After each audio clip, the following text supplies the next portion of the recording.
उत्तर प्रदेश के बाहुबली नेता कुंडा के विधायक रघुराज प्रताप सिंह एक बार फिर सुर्खियों में। राजा भैया पर इस बार फिर जो आरोप लगे हैं या फिर जो निशाना साधा गया है वो कहीं दूर कोई दूसरा आदमी नहीं है बल्कि उनकी पत्नी है भानवी सिंह।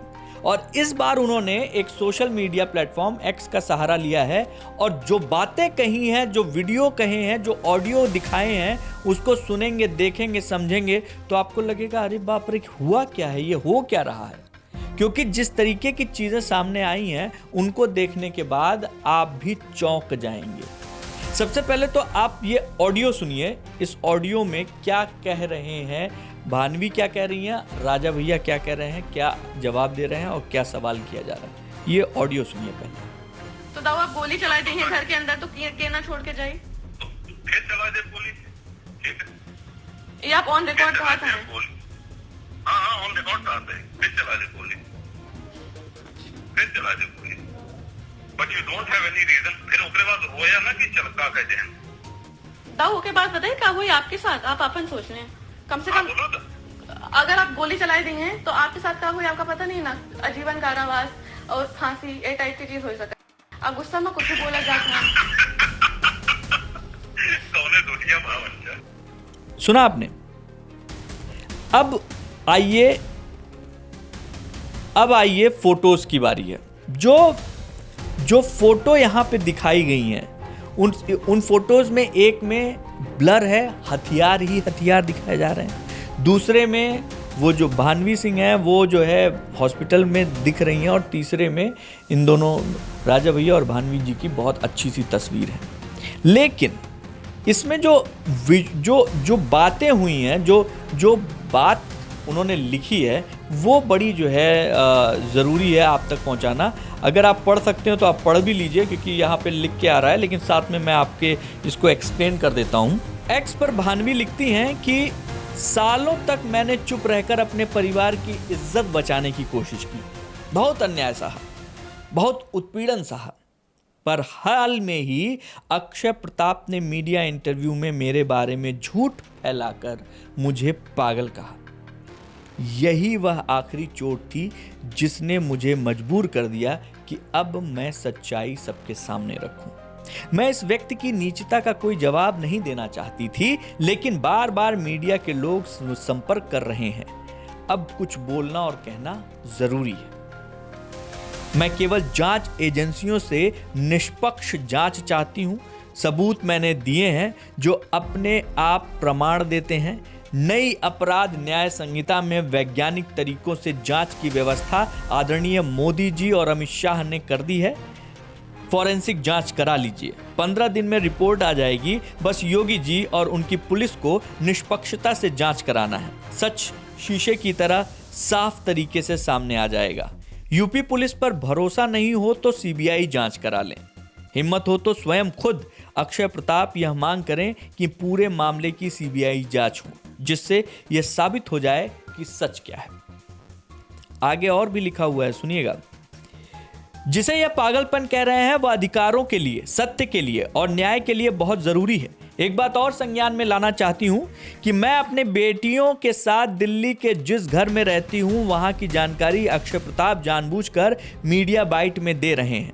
हो सकता है वे अपने आपराधिक गुर्गों को यहां भेजकर कोई आपराधिक घटना कराना चाहते हो, इसलिए मेरी और मेरे साथ रह रहे बच्चों को पूर्ण सुरक्षा प्रदान की जाए।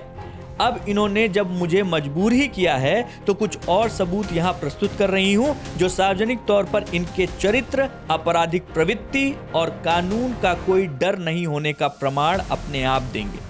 अब न्याय के लिए जांच एजेंसियों को काम करना है। मैंने हमेशा भगवान राम और सनातन धर्म की सीख के अनुसार सहनशीलता दिखाई, पर अब यह चुप्पी अपराधियों को ताकत दे रही थी। इसलिए मैं आज सार्वजनिक रूप से बता रही हूं, यह वही सच है जिसे छुपाने के लिए मुझे अपमानित किया गया, मारा पीटा गया, यहां तक कि घर से गलत तरीके से बाहर किया गया। जांच होगी तो न सिर्फ अक्षय प्रताप का बल्कि आशिका सिंह, उसके बाद एक न्यूज़ चैनल का नाम लिखा हुआ है, का भी हर सच आपके सामने आएगा क्योंकि वह सारी गतिविधियों की प्रमुख किरदार हैं। अक्षय प्रताप और आशिका सिंह केवल इस अवैध रिश्ते को छुपाने में नहीं बल्कि अवैध हथियारों और अन्य गतिविधियों में भी मुख्य भूमिका निभाते हैं।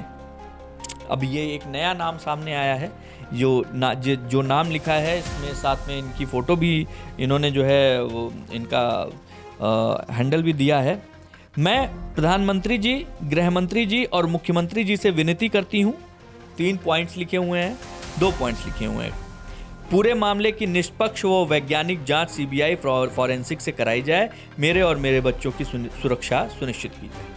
यह कोई पागलपन नहीं बल्कि सत्य और न्याय के लिए संघर्ष है। अब समय है कि सच सामने आए और जो लोग राम, सनातन धर्म और चरित्र की बात करते हैं उनका असली चेहरा उजागर हो। वॉइस नोट के साथ यह तो सबूतों की केवल एक छोटी सी झलक मात्र है। और उसके बाद इन्होंने जो फोटोज़ दिए हैं उसमें 4 फोटो हैं, बेसिकली 3 फोटो हैं और एक वॉइस नोट है जो मैंने आपको सुनाया था। इसके बाद नीचे कमेंट्स की जो है वो झड़ी लग गई है, जो एक के बाद एक कमेंट जो करते जा रहे हैं लोग, उसमें अलग अलग तरीके के कमेंट है। कुछ राजा भैया के पक्ष में है, कुछ भानवी सिंह के पक्ष में है, कुछ लोग कुछ और ही कह रहे हैं। इसमें एक कमेंट यहाँ पे आया हुआ है कि पति पत्नी के बीच का ऑडियो सोशल मीडिया पर डालकर क्या सिद्ध करना चाहती हैं, शर्मनाक। दूसरा एक कमेंट आया है कि बहुत सारे कमेंट हैं इसमें एक कमेंट जो है लिखा हुआ है कि मेरी मुख्यमंत्री, पुलिस अधिकारी और प्रधानमंत्री से आग्रह है कि भानवी सिंह को सुरक्षा मुहैया कराई जाए और भी बहुत चीज़ लिखा हुआ है। साहिल नाम के एक शख्स ने जो है यहाँ पे एक फ़ोटो लगा दी है, फ़ोटो वो, और लिखा है क्या यही हैं वे जिसके लिए राजा भैया ने डिवोर्स केस फाइल किया, महारानी और अपनी बेटियों को तकलीफ़ में डाला, क्या ये आपके चैनल में काम करती हैं? और उसके बाद फिर ये फ़ोटो इनकी लगी हुई है। इसके अलावा ये कमेंट्स लगातार बढ़ते चले जा रहे हैं क्योंकि ये एक ऐसा केस है जिस केस ने पूरी तरीके से राजा भैया और उनकी पत्नी के बीच में जो इस समय तल्खी चल रही है, बहस चल रही है, उसको घर की 4 दीवारी से निकालकर मीडिया में लाकर खड़ा कर दिया है। अब मीडिया इस पर अपनी बात रख रही है, अपने तर्क रख रही है, अब बहस का मुद्दा बना रही है। तो इस विषय पर अगर आपकी कोई सोच हो, आपकी कोई थॉट हो, आपका कोई प्रश्न हो, आपकी कोई बात हो, तो प्लीज़ कमेंट बॉक्स खुला हुआ है, आप उसके ज़रिए हमारे साथ शेयर कर सकते हैं।